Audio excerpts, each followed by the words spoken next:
Yosua pasal 17. Bagian undian yang ditentukan bagi suku Manasye, sebab dialah anak sulung Yusuf, ialah demikian. Kepada Makir, anak sulung Manasye, bapa Gilead, telah diberikan Gilead dan Basan, karena ia seorang tentara. Jadi bagian itulah yang ditentukan bagi anak-anak Manasye yang lain, menurut kaum-kaum mereka, yakni bagi Bani Abiezer, Bani Helek, Bani Asriel, Bani Sekem, Bani Hefer, dan Bani Semida. Itulah keturunan yang laki-laki dari Manasye bin Yusuf, menurut kaum-kaum mereka. Tetapi Selafehat bin Hefer, bin Gilead, bin Makir, bin Manasye, tidak mempunyai anak laki-laki, tetapi hanya anak perempuan.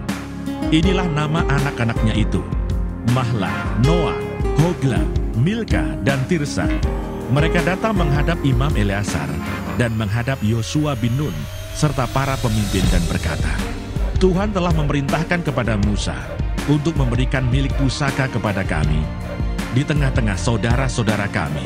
Sebab itu diberikannya kepada mereka milik pusaka di tengah-tengah saudara-saudara ayah mereka, sesuai dengan titah Tuhan. Demikianlah kepada suku Manasye jatuh 10 bidang tanah, selain dari tanah Gilead dan Basan yang di seberang Yordan. Sebab anak-anak perempuan Manasye telah menerima milik pusaka di tengah-tengah anak-anaknya lelaki. Sedang tanah Gilead ditentukan bagi anak-anak lelaki Manasye yang lain. Jadi batas daerah Manasye ialah dari Asher ke Mikmetat yang di sebelah timur Sikem.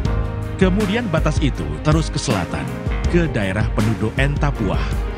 Tanah Tapuah adalah kepunyaan suku Manasye, tetapi kota Tapuah dekat batas daerah Manasye adalah kepunyaan Bani Efraim. Kemudian batas itu turun ke sungai Kana, ke sebelah selatan sungai itu. Kota-kota di sana adalah kepunyaan suku Efraim, sekalipun di tengah-tengah kota-kota suku Manasye. Selanjutnya batas daerah Manasye itu lewat dari sebelah utara sungai itu dan berakhir ke laut. Ke selatan daerah itu kepunyaan suku Efraim, dan ke utara kepunyaan suku Manasye. Batasnya ialah laut. Di sebelah utara batas daerah itu menyinggung daerah Asher, di sebelah timur menyinggung daerah Isakar.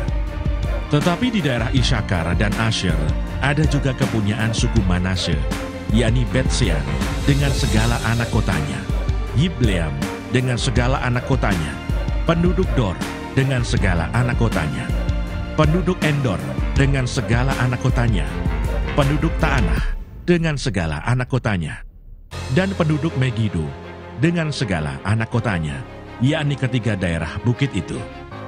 Tetapi Bani Manasye tidak dapat menduduki kota-kota itu, sebab orang Kanaan berhasil untuk tetap diam di negeri itu.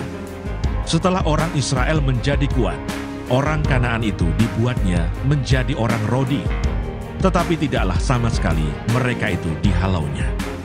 Berkatalah Bani Yusuf kepada Yosua demikian, Mengapa engkau memberikan kepadaku hanya satu bagian undian dan satu bidang tanah saja menjadi milik pusaka? Padahal aku ini bangsa yang banyak jumlahnya, karena Tuhan sampai sekarang memberkati aku.